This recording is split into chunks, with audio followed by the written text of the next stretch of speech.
I want to share a personal story that I think is really important for a lot of us to hear right now. Because if you are feeling a strong calling to show up right now, to show up for a community, to show up for your friends, your family, to show up in a bigger way, you know that you have a purpose here. You know there's something bigger for you here, right? I want to share this story with you because what you're feeling drawn to, what you're feeling called to, what feels like it's burning inside of you to come out, that's your soul signature. That's a big reason why you're on the planet. And there are hundreds of thousands, if not millions of humans that have contracted with you for you to serve them.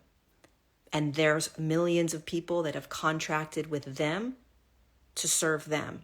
That's the domino effect of us stepping into the signature, the blueprint of why we came here.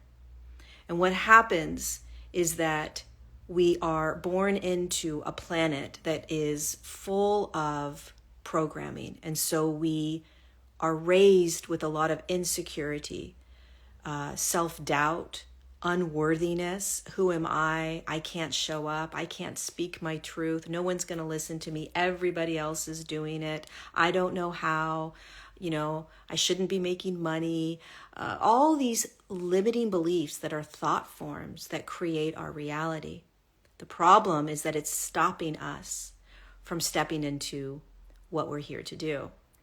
And the story I want to share is that I wrote a book a couple of years ago called The Divine Design, which I think is one of the most profound books about the history of humanity and this earth and how it got here. But it's very far out there.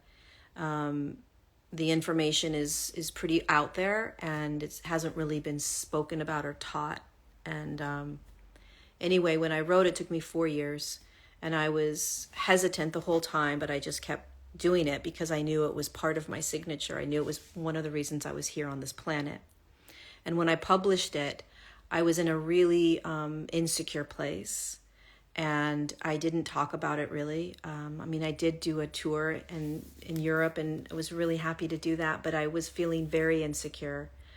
And it's taken me 2 years, almost to the day, now that I think about it. I think my book was published on August freaking 13, maybe. So, in 2022.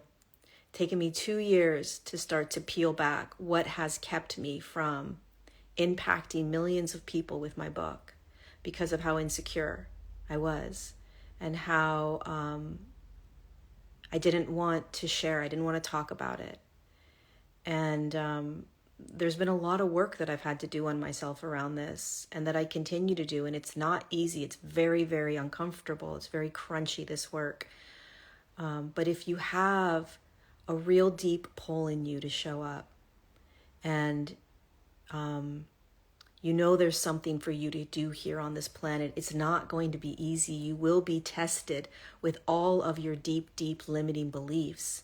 It's the most courageous thing you can do, is step into why you came here by wrestling with those really intense limiting beliefs that hold you back. And what I said to myself years ago when I stepped into my work, I said I'm going to commit 100% because there are millions of people that have contracted prior to coming down on this planet, that have contracted with me to connect with me so that I could remind them of who they are and why they're here.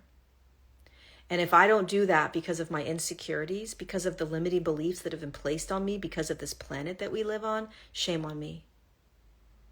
So how difficult is it for me to get out there and start to speak more and more about this book or anything else that I want to share? It's hard. It's uncomfortable. But is it worth it? Yeah. When I remember what I came here to do and that there are contracts that I made with souls prior to coming down, yeah.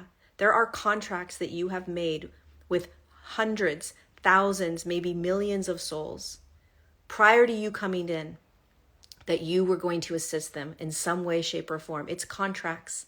Trust me. And they have contracts. And you're a catalyst for them in whatever way it looks like in your unique journey. Do not let what other people are doing stop you. Do not let all these other people that seem like they have it all together and that they're so knowledgeable about this and that stop you from your unique voice, from your unique expression. Don't let the past, what people have said to you in the past, people's beliefs, don't let people's beliefs and people's opinions of how they think the world should be the way you see the world. Don't let your friends and your family dictate what it is that your unique expression is on this planet. Just don't. Go deep within yourself and pull up the strength and the courage to start to speak and be and do your unique expression on this planet. If you have been a famous actress for so many years and you know deep down you've got this voice in you that wants to start talking about stuff that people are going to think you're crazy on, do it. Because there are millions of souls that are waiting for your voice. If you work at an investment bank, and you have this book inside of you that is about something that everybody would just think is crazy and you're just not talking about it or doing it because of what people will think, souls have contracted with you to read your book. Get it out there. Get it out there. Get it out there. This is not easy. This is not for the faint of heart, but it is why you are here. It is why you are here. And this is how we impact and change the entire planet. Do you the way you are called to do you, no matter what. And let that voice deep inside of you, even if you don't know what it is you're here to do, just trust that voice. It's going to show you and it's going to pull you. You're here to make a massive impact on this planet, no matter who you are, no matter what it's going to look like, no matter what age you are. You're here to do that. So I hope this inspires you in some tiny little way and is a remembrance of your impact on this planet.